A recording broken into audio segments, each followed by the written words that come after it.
Good morning to everyone.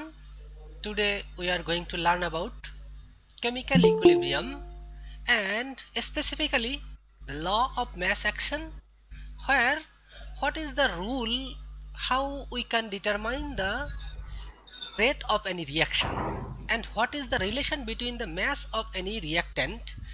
That means the how the rate of equation depends on the mass of any reactant. And also we learn about the equilibrium constant, how we can write down the equilibrium constant and what is equilibrium constant, and everything related to this we will learn today. So let's move forward. Okay, then as already I have mentioned what we are going to learn today, we are going move forward. The law of mass action, what does it mean? The rate of a chemical reaction, how it depends on mass, that means ম্যাসের সাথে এই rate of রিয়াকশনটা কিভাবে depend করে, সেটাই সেটাই হলো যে ল অফ ম্যাস অ্যাকশন। তাহলে এটা কিভাবে related? The rate of a chemical reaction is proportional to the active masses of the reactants. এই যে একটা ওয়ার্ড আমি ইউজ করেছি অ্যাক্টিভ ম্যাস, তাহলে অ্যাক্টিভ ম্যাসটা কি জিনিস সেটা আমি এখানে বলেছি যে অ্যাক্টিভ ম্যাস হলো is directly related or which corresponds to the molar concentration।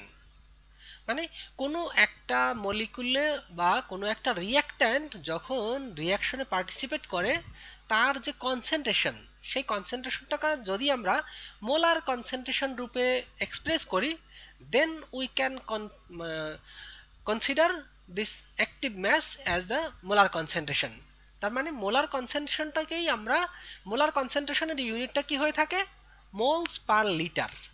যেমন আমরা যদি সোডিয়াম ক্লোরাইডের কথা বলি, যে সোডিয়াম ক্লোরাইডের 1 মোল সলিউশন এর এই হবে কি, যে যদি সোডিয়াম ক্লোরাইডের 1 মোলের ম্যাস আমরা জানি 58.5, তাহলে 58.5 গ্রাম সোডিয়াম ক্লোরাইডকে যদি আমরা 1000 লিটার সলিউশনের মধ্যে মানে সলিউশন তৈরি করি, তার মানে 1000 মিলিলিটার, মিস্টেক, তাহলে 1000 মিলিলিটার অথবা 1 লিটার, 1 লিটার সলিউশনের মধ্যে যদি 58.5 গ্রাম সোডিয়াম ক্লোরাইড ডিজলভ করা হয়, তাহলে ভলিউম, টোটাল ভলিউম কিন্তু 1 লিটার হবে। আর অন্য আরেকটা টার্ম আছে মোলালিটি, সেই মোলালিটিটা কিন্তু আমরা, ভলিউমটা 1 লিটার ম্যান্ডেটরি নয়, সেখানে হতে হবে কি যে 1 লিটার মানে সলভেন্ট অ্যান্ড সাথে 1 মোল সলিউট। তো আমরা এখানে বলবো মোলারিটিটা হলো কি, যে when 1 mole of substance is dissolved in certain solvent to produce the 1 litre solution, তাহলে ওই রকম সলিউশনকে আমরা বলি মোলার সলিউশন বা মোলার মোলার দ্রবণ এটা। তাহলে এই যে এখন আমরা বলছি যে মোল অ্যাক্টিভ ম্যাস, মানে কোনো একটা রিঅ্যাক্ট্যান্টের যে concentration in terms of molarity or molar concentration moles per litre is expressed as active mass. তাহলে কোনো একটা রিঅ্যাক্ট্যান্ট সেটা হাইলি রিঅ্যাক্টিভ হতে পারে অথবা less reactive, doesn't matter, but the rate of chemical reaction is proportional to the active masses of the reactants. That means we, in other words, we can consider the rate of chemical reaction is proportional to the molar concentration of the reactants। তাহলে active mass অথবা molar concentration যে কোনোটা বলি না কেন। এখন এই যে মোলার কনসেন্ট্রেশন, হ্যাঁ, এই কনসেন্ট্রেশনটাকে এক্সপ্রেস করার জন্য আমরা স্কোয়ার ব্র্যাকেট, এই দেখো স্কোয়ার ব্র্যাকেটটা ইউজ করি। It is expressed by enclosing the formula of the substance in square bracket. তাহলে এই যে স্কোয়ার ব্র্যাকেট এটা দিয়ে, এবং তার সাথে আমরা কিভাবে যে স্কোয়ার ব্র্যাকেটের, আচ্ছা এটা না, একটু পরে আমি যখন বলবো ইকুইলিব্রিয়াম কনস্ট্যান্ট তখন আমরা অন্যভাবে একটু দেখাবো। থাস এখন যদি একটা এক্সাম্পল বলি, অলরেডি আমি বলেছি সোডিয়াম ক্লোরাইডের। এখন thus A gas mixer containing 1 gram of hydrogen, 1 gram of hydrogen মানে কি, 1 মোল, 1 মোল হাইড্রোজেন ইকুয়াল হলো 2 গ্রাম হাইড্রোজেন। তাহলে 1 মোল হাইড্রোজেন মানে হলো, সরি 1 গ্রাম হাইড্রোজেন মানে 1/2 মোল।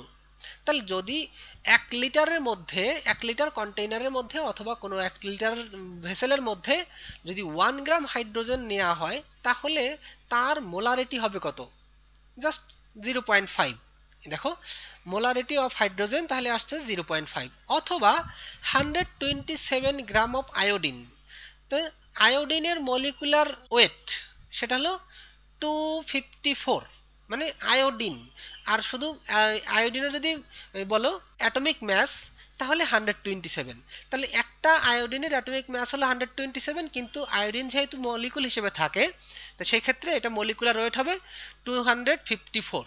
তো সেই ক্ষেত্রে আমরা দেখতে পাচ্ছি যদি 127 গ্রাম আয়োডিন কোনো একটা ভেসেলে অথবা রিঅ্যাক্ট্যান্টের মধ্যে অ্যাড করা হয়, তাহলে তার মোলারিটি হবে 0.5। তাহলে এভাবে আমরা এখন যদি কোনো রিয়াকশনে আমাদের এই হাইড্রোজেন অথবা আয়োডিন অথবা এরকম যে কোনো একটা রিয়াক্ট্যান্ট থাকে বা দুইটা থাকে, তাহলে ওই রিয়াকশনের রেট আমরা কিভাবে করব, এস্টিমেট করব?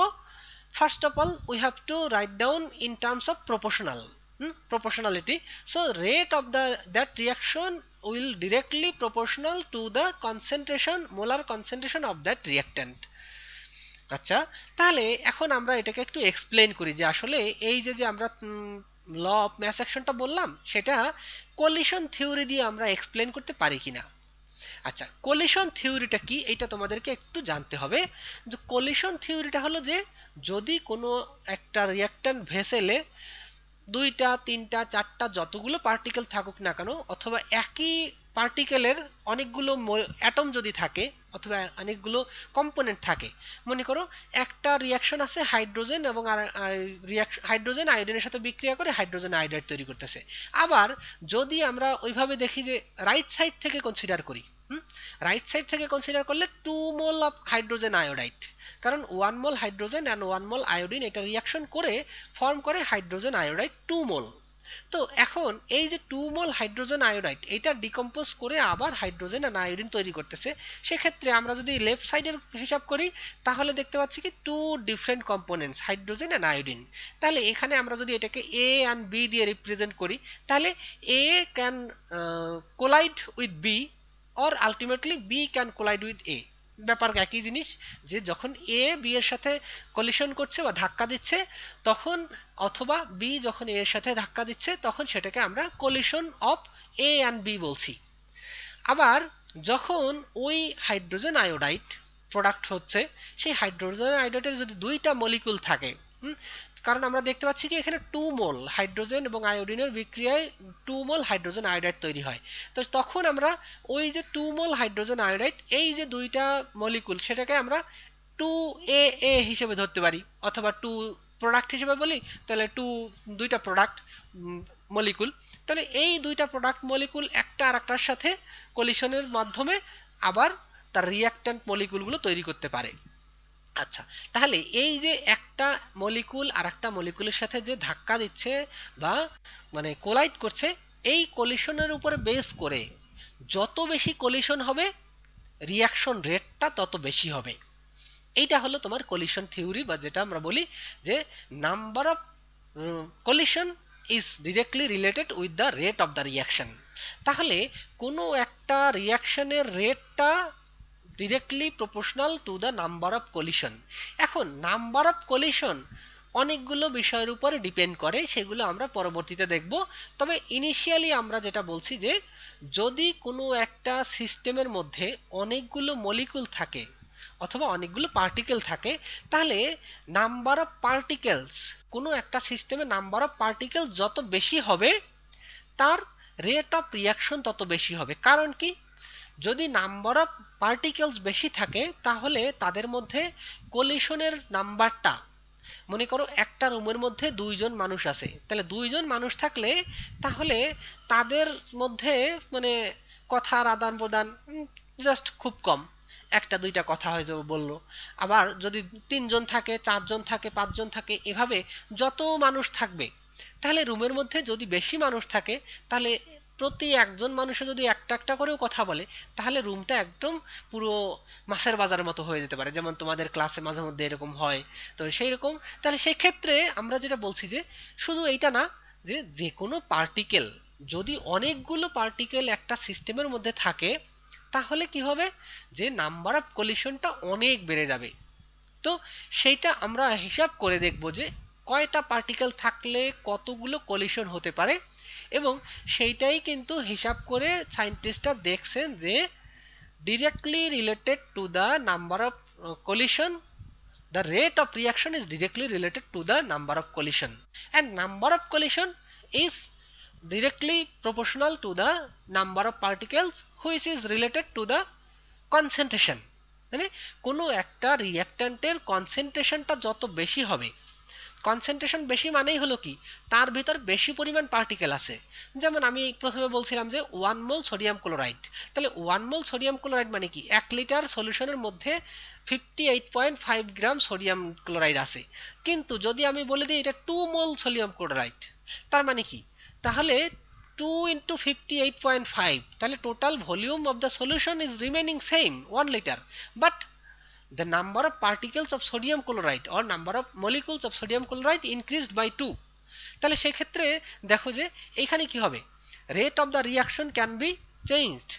কতটা চেঞ্জ হবে সেটা কিন্তু আমরা এখন দেখব কিভাবে চেঞ্জ হয়। তো এখন আমরা যেটা বলছি যে we assume that a chemical reaction occurs as a result of the collisions between the reacting molecules, যে যতগুলো রিঅ্যাক্টিং মলিকুল থাকবে সেই রিঅ্যাক্টিং মলিকুলের মধ্যে মানে কলিশনের মাধ্যমে রিঅ্যাকশনটা হবে। অলদো সাম অফ, আচ্ছা এই যে জিনিসটা শুধু কলিশন হলেই, সবসময় কলিশন হলেই কিন্তু রিঅ্যাকশন বা প্রোডাক্ট তৈরি করবে না। তো তার জন্য আমাদের এফিসিয়েন্ট কিছু কলিশন হতে হবে। তবে এফিসিয়েন্ট কলিশনটা ডিপেন্ড করবে কখন, মানে কিসের উপরে, যত বেশি কলিশন হবে তত বেশি এফিসিয়েন্ট কলিশনের পসিবিলিটিটা বেশি পাওয়া যাবে। তো সেক্ষেত্রে বলা আছে যে although some of this collisions are ineffective. Ineffective মানে কি, যেটা থেকে সবসময় প্রোডাক্ট তৈরি করে না। যে যতটা এনার্জি একটা বিশাল, মনে করো দুইটা পার্টিকেল খুব কাছাকাছি আছে এবং কাছাকাছি থাকার কারণে এদের মধ্যে মানে যে কলিশনটা যত স্পিড বা ভেলোসিটিতে হওয়া দরকার নর্মালি, অথবা যতটুকু এনার্জি ট্রান্সফার হওয়া দরকার সেটা যদি পারফেক্টলি না হয় সেক্ষেত্রে কিন্তু আমরা প্রোডাক্টগুলো পাবো না। Chemical change the produced is proportional to the number of collisions actually taking place, মানে কোনো একটা রিঅ্যাকশনে কতটা প্রোডাক্ট তৈরি হবে সেটা হলো যে অ্যাকচুয়ালি যে যতগুলো কলিশন হচ্ছে সেই কলিশনের সাথে সম্পর্কিত। Thus at a fixed temperature, একটা নির্দিষ্ট টেম্পারেচারের কথা যদি বলি, এখন আমরা এখানে টেম্পারেচারের কথা মেনশন করে দিছি। লাস্ট ক্লাসে কেউ একজন বলছিল যে টেম্পারেচারের সাথে আমরা ইকুইলিব্রিয়ামের সাথে সম্পর্কটা কেন বলছি না। তো এখানে আমরা বলছি যে আসলে একটা নির্দিষ্ট টেম্পারেচারে যে নাম্বার অফ কলিশন থাকবে, ফিক্স থাকবে, কিন্তু যদি টেম্পারেচার কমানো বা বাড়ানো হয় সেক্ষেত্রে নাম্বার অফ কলিশন চেঞ্জ হয়ে যাবে। কারণ কি, যে পার্টিকেলগুলোর কাইনেটিক এনার্জি তখন অনেকটা চেঞ্জ হয়ে যাচ্ছে। যে যদি আমরা টেম্পারেচার বাড়াই সেক্ষেত্রে তার ইন্টারনাল এনার্জি বাড়বে, এবং ইন্টারনাল এনার্জি বাড়লে সেক্ষেত্রে পার্টিকেলগুলোর কাইনেটিক এনার্জি অনেক বেড়ে যাবে, তখন নাম্বার অফ কলিশনও বেড়ে যাবে। তো নাম্বার অফ কলিশন যদি বেড়ে যায় সেক্ষেত্রে rate of the reaction also increases. But আমরা এখানে বলছি এই জন্য যে যদি কোনো একটা মানে ক্যারেক্টারিস্টিক্স যে thus at a fixed temperature the rate of the reaction, যদি কোনো একটা রেট অফ রিঅ্যাকশন আমাদেরকে মেনশন করতে হয়, then you have to mention the temperature, যে এই টেম্পারেচারে ওই সিস্টেমটার অথবা এই রিঅ্যাকশনটার রেট কতটা হবে সেটা তোমাকে ওই টেম্পারেচার মেনশন করে দিতে হবে। তবে আমরা এটাও দেখতে পারি যে আসলে টেম্পারেচারের সাথে সাথে ওই রেটটা কিভাবে চেঞ্জ হয় সেটাও আমরা দেখাতে পারি। Thus, at a fixed temperature, the rate of a reaction is determined by the number of collisions between the reactant molecules present in unit volume, মানে একটা নির্দিষ্ট একক ভলিউমে যে যতগুলো পার্টিকেল থাকবে সেই পার্টিকেলগুলোর মধ্যে নাম্বার অফ কলিশনের উপরে বেস করে কিন্তু rate of the reaction will depend. এখন এই যে আমি যে কথাগুলো বলছিলাম, যদি ক্লাসের মধ্যে অনেকগুলো মানুষ থাকে অথবা দুইজন মানুষ থাকে তাহলে যে সিস্টেমটা হবে সেটা একটা দেখি আমরা সিম্পলি, যে 1/1 সিস্টেম, মানে এইটা একটা রিঅ্যাক্ট্যান্ট, এ একটা রিঅ্যাক্ট্যান্ট, বি একটা রিঅ্যাক্ট্যান্ট, তাহলে এ এবং বি এর মধ্যে কলিশন হওয়ার পসিবিলিটি জাস্ট 1। দেখো এ এবং বি, এই এ যদি এই ওয়ালের দিকে ধাক্কা খায় তাহলে কিন্তু কলিশন হবে না, এ যদি এর দিকে ধাক্কা খায় তাতেও কলিশন হবে না, বি যদি মানে র্যান্ডমলি মুভ করতে থাকে, তো সবসময় এটা র্যান্ডমলি মুভ করে, but the possibility of collision, যেহেতু একটা ওয়ান ওয়ান সিস্টেম আছে, দুইটা রিয়াক্ট্যান্ট আছে, দুইটা রিয়াক্ট্যান্ট থাকলে সেক্ষেত্রে এই রিয়াক্ট্যান্টটা এই রিয়াক্ট্যান্টের সাথে শুধুমাত্র একটাই ধাক্কা খেতে পারবে পার ইউনিট টাইম, মানে একটা নির্দিষ্ট সময়ে। তো সেই কথা যদি বলি, আর যদি 2x2 সিস্টেম থাকে, দুইটা এ এবং দুইটা বি, তাহলে কিভাবে হতে পারে দেখো, এ এই বি এর সাথেও ধাক্কা খেতে পারে, আবার এ এই বি এর সাথেও ধাক্কা খেতে পারে, কোলাইড করতে পারে, আবার this A can collide with this B or this A can collide with this B. That means there are the possibility of having collision in 2x2 system is 4. তাহলে 2 into 2 4 আমরা এটা পাচ্ছি। এখন যদি দেখি যে 2x3 সিস্টেম, তাহলে দেখো this A can collide with individually this 3B, so possibility for this A is 3, and then another A, this A can collide with this 3B, so the collision between this 2A and 3B, which means that 2 into 3 system or 2x3 system, so number of collision here we can find out 6. So from here we are observing that when the number of reacting particles increases, the rate of the number of collision increases huge. তাহলে আগে ছিল দুইটার জন্য একটা মাত্র কলিশনের possibility ছিল, 2x2 যখন আসলো তখন 4, 3x2 2x3 যখন আসলো তখন হলো 6।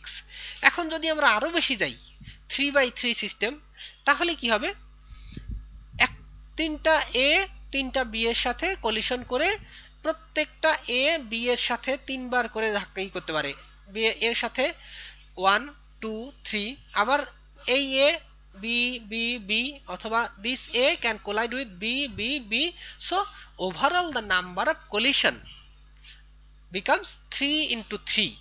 So when the number of reacting particles increases, the rate of collision or number of collision increases, so the rate of the reaction, let us consider 4 boxes of 1 cubic centimeter volume containing different number of reacting molecules A and B, they undergo collision to form the products C and D, the rate of reaction being governed by the number of possible collisions between them. তাহলে এই যে যে reactant গুলো ছিল, এই reactant গুলো কতটা product তৈরি করবে, that is directly related to the number of collision in the system or number of collision of the reacting particles.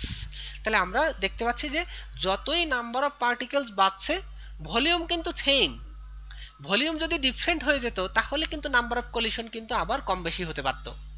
কারণ যদি আমরা এই যে যে ভলিউমটা নিছি 1/1, এটার জন্য নিয়েছি আমরা 1 কিউবিক সেন্টিমিটার, তো সেই ক্ষেত্রে যদি এই এখানে পার্টিকেল নাম্বার বাড়াইলাম কিন্তু এর ভলিউমটাকে আমি মনে করো 4 টাইমস বাড়াই দিছি, তো সেই ক্ষেত্রে কিন্তু নাম্বার অফ পার্টিকেলস বেশি আছে কিন্তু ভলিউমটাও বেড়ে গেছে, then overall density will remain same. ডেনসিটিটা কি, ডেনসিটিটা আমরা বলেছি যে ডেনসিটি হলো মাস বাই ভলিউম, যেটা ফিজিক্সের কথা অনুযায়ী, আর আমরা এখানে বলি কনসেন্ট্রেশন। হ্যাঁ, কনসেন্ট্রেশন যে number of particles in certain volume, নির্দিষ্ট ভলিউমে কতগুলো পার্টিকেল আছে। তাহলে আমি বললাম কি যে এইখানে যে ভলিউমটা ছিল 1 কিউবিক সেন্টিমিটার আর এইখানে ভলিউমটা আমি করে দিলাম 4 cubic centimetre, so the concentration of this solution or this system, and when I increase the volume by 4 for this, therefore the concentration for this solution remains same, so there is no possibility to increase the rate of the reaction। সেক্ষেত্রে আমাদের কনসেন্ট্রেশনটা বাড়াতে হচ্ছে, কনসেন্ট্রেশনটা বাড়ানোর জন্য আমরা যে volume fix রাখছি, volume fix রেখে নাম্বার অফ পার্টিকেল ইনক্রিজ করছি, so we can consider number of particles increases which corresponds to the number of collision, number of collision increase, so the rate of the reaction will increase rapidly with the number of collision or number of particles. আচ্ছা, এখন আমরা বলি যে rate of reaction.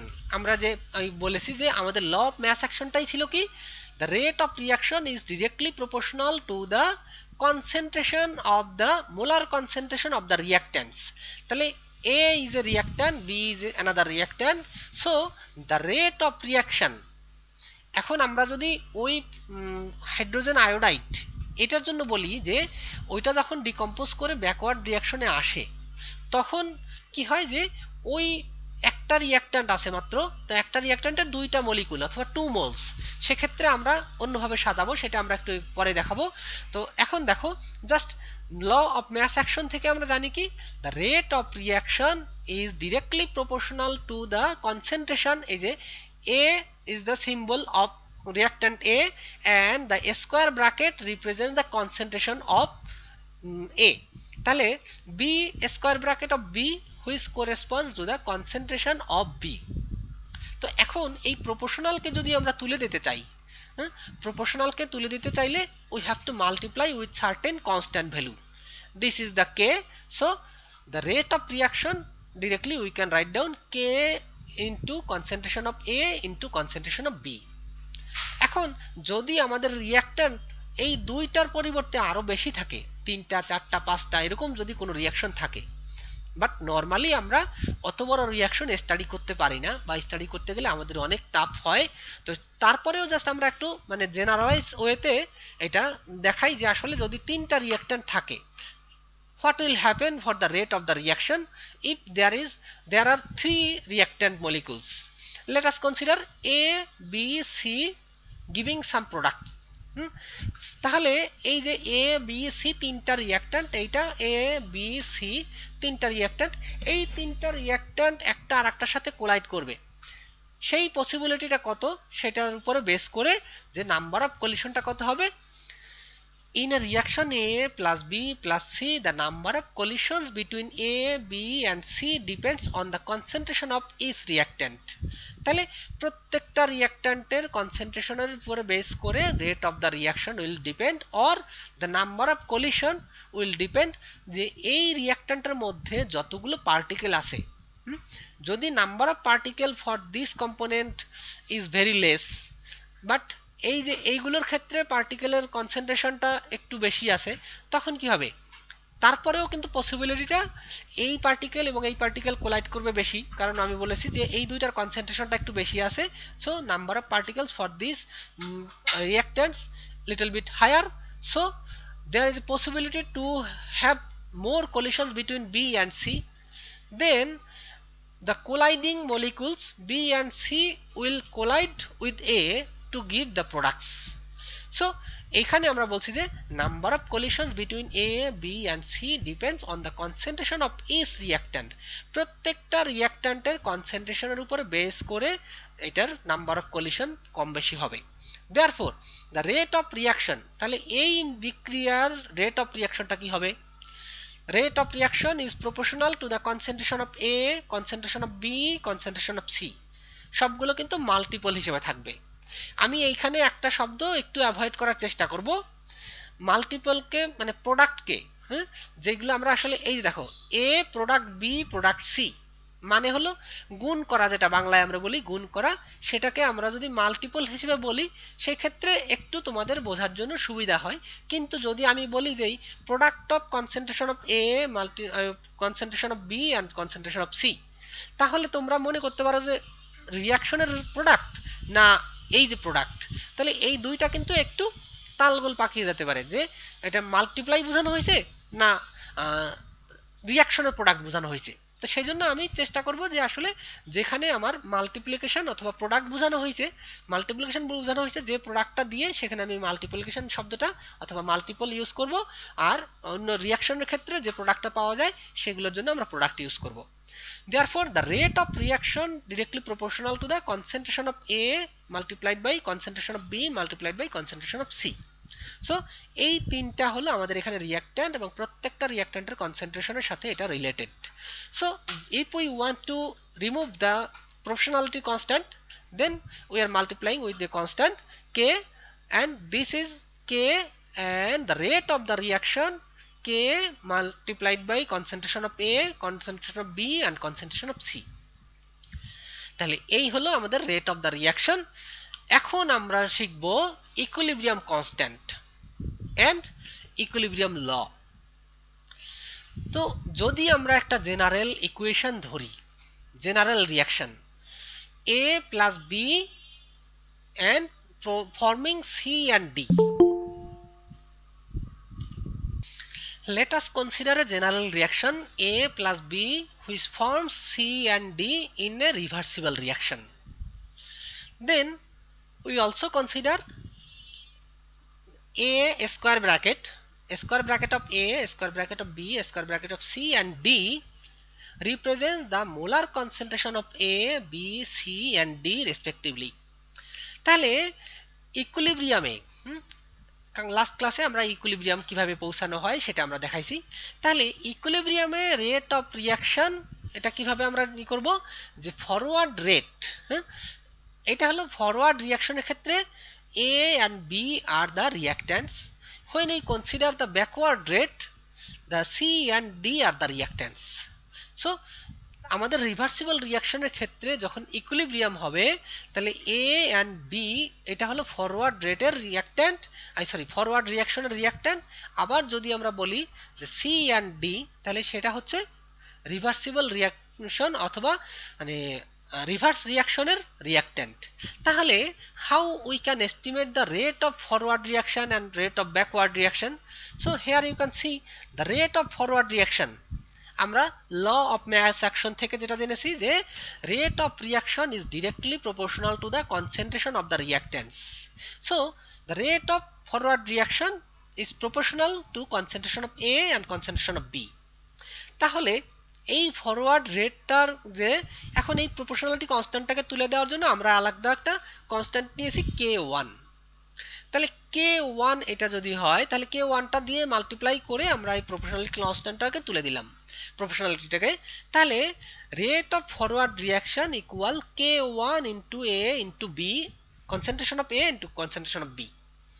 এখন যদি আমরা backward রিয়াকশনের কথা বলি তার ব্যাকওয়ার্ড রিয়াকশনের জন্য আমাদের কি হবে, C and D are the reactants.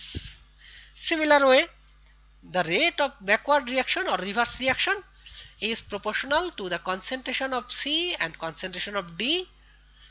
And if we want to remove the proportionality constant, then multiplying with K2, then rate of reverse reaction equal K2 into C and D, concentration of C and D. কিন্তু আমরা কালকে দেখাইছিলাম যে at equilibrium একটা reversible রিয়াকশনের ইকুইলিব্রিয়ামে কি হয়, the rate of forward reaction and rate of backward reaction are same. আমি একটা কার্ভ দেখাইছিলাম যে সেই কার্ভটা ছিল কি, রেট অফ ফরওয়ার্ড রিয়াকশন আস্তে আস্তে ডিক্রিজ করছে and rate of backward reaction আস্তে আস্তে ইনক্রিজ করছে, এবং একটা সময় আসছে যে ওই কার্ভটা কমপ্লিটলি মার্জ করে যাচ্ছে। মার্জ করে যাওয়া মানে একটার সাথে আরেকটা ওভারল্যাপ করে যাওয়া। তাহলে সেই জায়গাটাই হলো আমাদের ইকুইলিব্রিয়াম বলেছিলাম। তাহলে at equilibrium the rate of forward reaction is equal to the rate of backward reaction.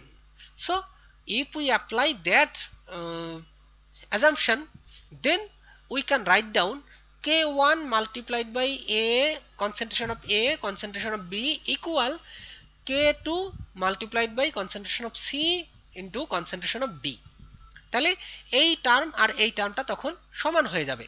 দেখো, at equilibrium the rate of forward reaction equal rate of reverse reaction. Therefore তাহলে আমরা K1 into A into B equal K2 into C into D, তাহলে এই ইকুয়েশনটা আমরা তৈরি করতে পারি। এখন এই K1 এর নিচে যদি আমরা K2 দিয়ে দেই, K1 ডিভাইড বাই K2, এই ইকুয়েশন থেকে জাস্ট আমরা এই টার্ম দুটোকে সেপারেট করছি, কনস্ট্যান্ট টার্মটা সেপারেট করলাম আর যে আমাদের কনসেন্ট্রেশন টার্মটা একটা পাশে নিয়ে নিলাম। তাহলে K1 ডিভাইড বাই K2, তাহলে K1 divide by K2 equal C concentration of C into multiplied by concentration of D divided by concentration of A multiplied by concentration of B. তাহলে এই যে হলো আমাদের ইকুয়েশনটা। তাহলে এখন এই যে ইকুয়েশনটা পেলাম K1 by K2, both are constant, k1 O constant k2 O constant, এই যদি হয় then what we can think about, যে দুইটা কনস্ট্যান্ট টার্মকে যদি আমরা ডিভাইড করি অথবা মাল্টিপ্লাই করি অথবা সাবট্রাক্ট করি, অ্যাডিশন করি, যাই করি না কেন, দুইটা কনস্ট্যান্টকে যদি আমরা মানে কোনো ম্যাথমেটিক্যাল অপারেশন করি, then this will become another constant.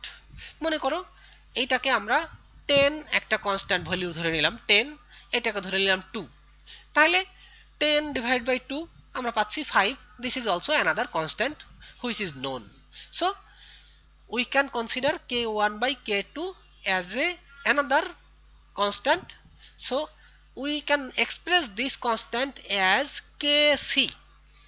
At any specific temperature, k1 by k2 is constant since both k1 and k2 are constant. The ratio k1 by k2 is called equilibrium constant. তাহলে এই যে রেশিওটা k1 by k2, এই রেশিওটাকেই আমরা বলবো equilibrium constant, যেটাকে আমরা kc অথবা শুধু k, দেখো k of c, k of c অথবা সিম্পলি k, এটা দিয়ে আমরা এই k1 by k2 এর রেশিওটাকে এক্সপ্রেস করতে পারি, যাকে আমরা বলেছি ইকুইলিব্রিয়াম কনস্ট্যান্ট। তাহলে the subscript c indicates that the value is in terms of concentrations of reactant, তাহলে reactants and products, যে এই যে kc, এই c টা আসলে দেওয়া হচ্ছে যে to mean the concentration of reactants and products। তাহলে what we can define the equilibrium constant, যে তাহলে আমরা ইকুইলিব্রিয়াম কনস্ট্যান্টটা তো এখান থেকে মানে ফর্মুলা দিয়ে অথবা সিম্বল দিয়ে বের করলাম, যে kc equal concentration of c and concentration of d divided by concentration of a multiplied by concentration of b. Then how we can define the chemical equilibrium constant? Just the ratio between the concentration, ratio of the product, the concentration of product divided by the, or ratio যেহেতু বলে দিয়েছে সেক্ষেত্রে আমাদের divide বলার দরকার নাই, তাহলে the ratio between the concentration of product and multiplication of the concentration of the reactants, যে তাহলে প্রোডাক্টের কনসেন্ট্রেশন মাল্টিপ্লিকেশন ডিভাইডেড বাই রিঅ্যাক্ট্যান্টের কনসেন্ট্রেশন, তাহলে এই যে দুইটা একটা টার্ম, এই টার্মটাকেই আমরা তখন বলবো দ্য ইকুইলিব্রিয়াম কনস্ট্যান্ট। তাহলে সেটা আমরা এখানে লিখছি, দেখো the equation 1 may be written, তাহলে এখানে যেটাকে লিখছি এটাকে k1 by k2, এটাকে যদি আমরা kc হিসেবে এক্সপ্রেস করি, then kc equal concentration of c multiplied by concentration of d divided by concentration of a multiplied by concentration of b। তাহলে this equation is known as equilibrium constant expression or equilibrium law. তাহলে এই যে সবসময় তোমাদের মনে রাখতে হবে যে ইকুইলিব্রিয়াম কনস্ট্যান্ট যখনই ডিটারমিন করবা তখন রাইট সাইডে আমাদের থাকবে কি কনসেন্ট্রেশন অফ প্রোডাক্ট এন্ড মানে নিউমারেটর, আর ডিনোমিনেটর থাকবে reactant concentration, concentration of reactant, আর এটা হলো কনসেন্ট্রেশন অফ প্রোডাক্ট। তাহলে এইটা কিন্তু মনে রাখতেই হবে। এখন কনসিডার দ্য রিঅ্যাকশন 2a, আমি বলেছিলাম যখন hydrogen iodide, hydrogen iodide decompose করে হাইড্রোজেন গ্যাস এবং আয়োডিন গ্যাস তৈরি করে, তো সেই ক্ষেত্রে কি হবে? আমরা তো এতক্ষণ দেখলাম যে এইরকম রিঅ্যাকশন যেখানে a প্লাস বি থেকে c প্লাস ডি এরকম দুইটা প্রোডাক্ট, দুইটা রিঅ্যাক্ট্যান্ট রিঅ্যাকশন করে দুইটা প্রোডাক্ট তৈরি করছে, তাহলে এখন যদি আমাদের এমন অবস্থা হয় যে রিঅ্যাক্ট্যান্টই আছে দুইটা, একই রিঅ্যাক্ট্যান্টের 2 mole, consider the reaction 2a forms c plus d, তাহলে এইরকম যদি রিঅ্যাকশন হয়, ওই একই আইডিয়া আমরা যে আইডিয়াটা এখানে কাজে লাগাইছি, যে ফরওয়ার্ড রেটটা কি হচ্ছে, ফরওয়ার্ড রেটটা হবে, তাহলে এখানে আমরা কি করব a ইনটু a, ফরওয়ার্ড রেটটা তখন a into a concentration of a, তাহলে a ইনটু a যদি হয় তাহলে আমরা এটাকে লিখতে পারবো কি a স্কয়ার, আর রিভার্স রিঅ্যাকশন যা ছিল তাই তো আছেই, তাহলে সেক্ষেত্রে আমরা ওই একইভাবে এক্সপ্রেস করেছি, দেখো consider the reaction 2a c plus d, 2a forms c plus d, here the forward reaction is dependent on the collision of each of two A molecules, দুইটা এ মলিকুলের কনসেন্ট্রেশনের উপরে ডিপেন্ড করছে এই যে ফরওয়ার্ড রিয়াকশনটা। Therefore for writing the equilibrium expression the each molecule is regarded as separate entity, মানে আমরা তাহলে forward রিয়াকশনে দুইটা মলিকুল আছে, দুইটা মলিকুলকে আমরা সেপারেটলি কেন চিন্তা করি না যে এ প্লাস এ, মানে এটা একটা রিয়াক্ট্যান্ট এটা একটা রিয়াক্ট্যান্ট, যেমন আমরা ইজিলি একটু আগে দেখাইছিলাম এ প্লাস বি, তাহলে এ প্লাস বি এর রিপ্লেসমেন্টে যদি আমরা এ প্লাস এ কনসিডার করি then forming C plus D exactly similar or মানে আমরা যেভাবে একটু আগে দেখাইছি তার মতো। Then the equilibrium constant expression is, তাহলে ইকুইলিব্রিয়াম কনস্ট্যান্ট যেটা আমরা এখানে পেলাম concentration of C multiplied by concentration of D divided by concentration of A multiplied by concentration of B। তো এই প্রোডাক্টের কনসেন্ট্রেশনটা বা প্রোডাক্টের পার্টটা সেম রয়েছে, দেন we are replacing this B by A, then concentration of A multiplied by concentration of A, then we can write down the concentration of A তার whole square, that means this term concentration of C concentration of D divided by concentration of A into concentration of A, তাহলে এই দুইটা multiply করলে concentration of A square। as a general rule if there are two or more molecules, আসলে এটা আমি কেন দেখালাম, কারণটা হলো যে যদি কোনো একটা রিঅ্যাকশনে একই মলিকুলের দুইটা তিনটা অথবা তিনটা চারটা মলিকুল থাকে, as a general rule if there are two or more molecules of the same substance in the chemical equation, কোনো একটা ইকুয়েশনে বা কোনো একটা রিঅ্যাকশনে যদি যে দুইটা বা তিনটা অথবা মাল্টিপল মলিকুল থাকে its concentration is raised to the power, এই দেখো এই যে যে কনসেন্ট্রেশনের যে কনসেন্ট্রেশনটাকে পাওয়ারে রেইজ করা হচ্ছে, the its concentration is raised to the power equal to the numerical coefficient, কোএফিসিয়েন্টটা কি ছিল এই যে কোএফিসিয়েন্ট, তাহলে নিউমেরিক্যাল কোএফিসিয়েন্ট যত থাকবে সেইটাকেই আমরা কনসেন্ট্রেশনের পাওয়ার হিসেবে ইউজ করব। its concentration is raised to the power equal to the numerical coefficient of the substance in the equation। তাহলে এই যে কেসি ইকুয়েশন অথবা ইকুইলিব্রিয়াম কনস্ট্যান্ট এস্টিমেট করার জন্য আমরা কি করছি যে just the concentration of the reactants অথবা যে কম্পোনেন্ট সেই কম্পোনেন্টের নিউমেরিক্যাল কোএফিসিয়েন্টটাকেই আমরা পাওয়ার হিসেবে রেইজ করে দিছি, তাহলেই নর্মাল যে কেসি ইকুয়েশন সেটা আমরা পেয়ে গেলাম। এখন আমরা যদি জেনারেল একটা ইকুয়েশন দেখি যে যেখানে আমাদের অনেকগুলো রিঅ্যাক্ট্যান্ট আছে এবং প্রত্যেকটার আলাদা আলাদা কোএফিসিয়েন্ট আছে। The general reaction may be written as A, small a and capital A. Here all the capital characters represent the molecule, and A and B are the small characters. A small character represents the coefficient or numerical coefficient of that specific molecule। তো এখানে দেখো এই যে আমরা রিঅ্যাকশনটা নিয়েছি এই রিঅ্যাকশনের ক্ষেত্রে A B C D এইগুলো হলো রিঅ্যাক্ট্যান্ট এবং কতগুলো মলিকুল সবসময় রিঅ্যাকশন করছে বা প্রোডাক্ট তৈরি হচ্ছে, this is the coefficient. A small a is the coefficient of capital A, that means A molecule. B is the coefficient of B or number of molecules of B. Similarly C and D are number of molecules of C and D when it is produced।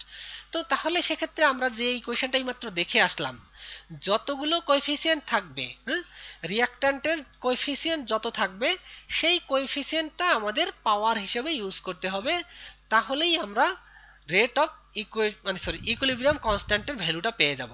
তাহলে দেখো এখানে কি হচ্ছে, এইখানে আমাদের আছে কি এই যে কনসেন্ট্রেশন অফ সি, তাহলে এই যে কোএফিসিয়েন্ট ছিল সি এই সিটাকে আমরা পাওয়ার হিসেবে দিয়ে দিলাম, ডি এর পাওয়ার হিসেবে তখন স্মল ডি হবে, d small d, that means the coefficient small d, and divided by the concentration of A raised to power A and concentration of B raised to the power B।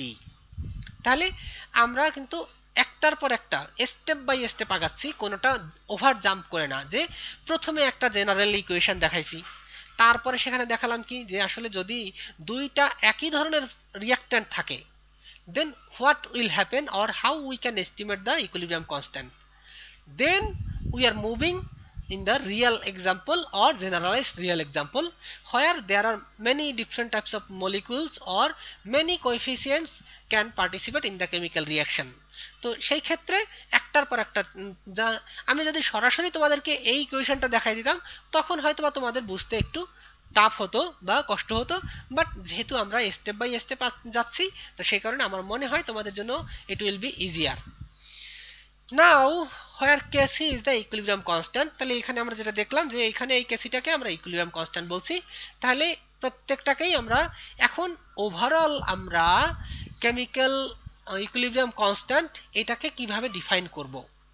Where KC is the equilibrium constant, the general definition of the equilibrium constant may thus be stated as, মানে এখন আমরা overall ডেফিনেশনটা or equilibrium কনস্ট্যান্টের ডেফিনেশনটা কিভাবে দিতে পারি, the product of equilibrium concentrations of the product, এই দেখো এখানে এই প্রোডাক্ট শব্দটা ইউজ করাটা আমার ঠিক হয়নি, এখানে মাল্টিপ্লিকেশন বলো, যে আমরা এখানে যে ইকুয়েশনটা দেখছি এখানে যদি বলি যে প্রোডাক্ট অফ প্রোডাক্টস তাহলে শুনতে একটু খারাপ লাগে, কিন্তু বুঝতেও হয়তো একটু সমস্যা হতে পারে।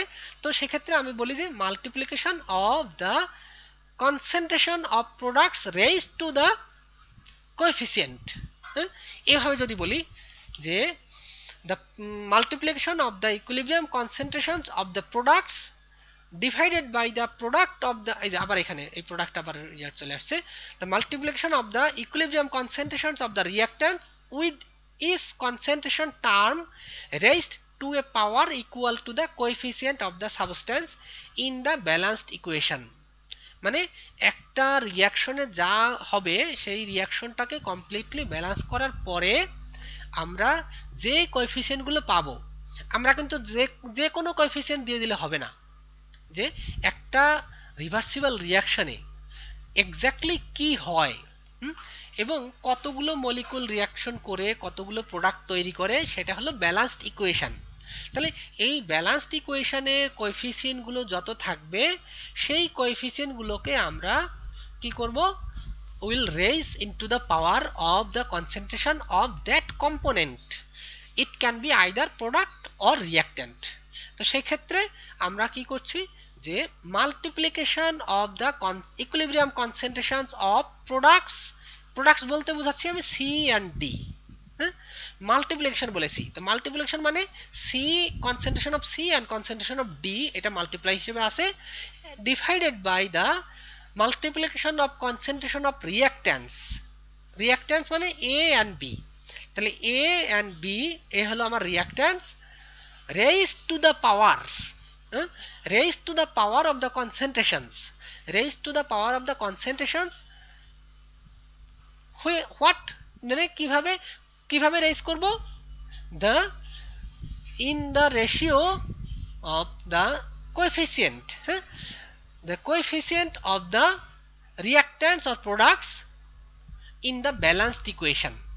ব্যালেন্সড ইকুয়েশনে আমাদের যে কোএফিসিয়েন্ট গুলো থাকবে সেই কোএফিসিয়েন্ট গুলোই আমরা পাওয়ারে রেজ করব।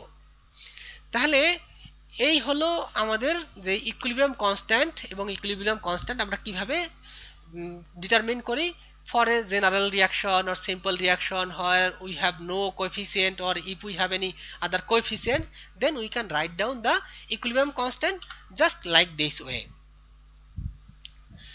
Do you have any questions or comments regarding this topic?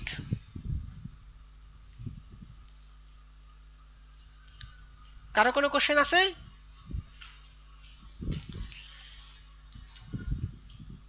আর একটা জিনিস একটু পড়াতে চেয়েছিলাম বাট মনে হয় একটু লং টাইম হয়ে যাবে। How to write the equilibrium constant expression. এই যে আমরা ইকুইলিব্রিয়াম কনস্ট্যান্টটা এটা খুব সহজেই, যে এই যে ইকুইলিব্রিয়াম কনস্ট্যান্টটা আমরা কিভাবে বের করছি কিভাবে লিখেছি সেই ইকুয়েশনটা লেখার যে রুলটা সেই নিয়মটা আমরা একটু দেখব।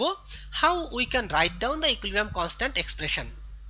প্রথমে কি করতে হবে, write the balanced chemical equation for the equilibrium reaction, যে ইকুইলিব্রিয়াম রিঅ্যাকশনে ব্যালেন্সড রিঅ্যাকশনটা লেখো। যে কোনো একটা কেমিক্যাল রিয়াকশন থাকুক, সেই রিয়াকশন যে ইকুইলিব্রিয়ামে, সেই ক্ষেত্রে তার ব্যালেন্সড ইকুয়েশনটা কি। By convention, the substances on the left of the equation are called reactants and those on the right products.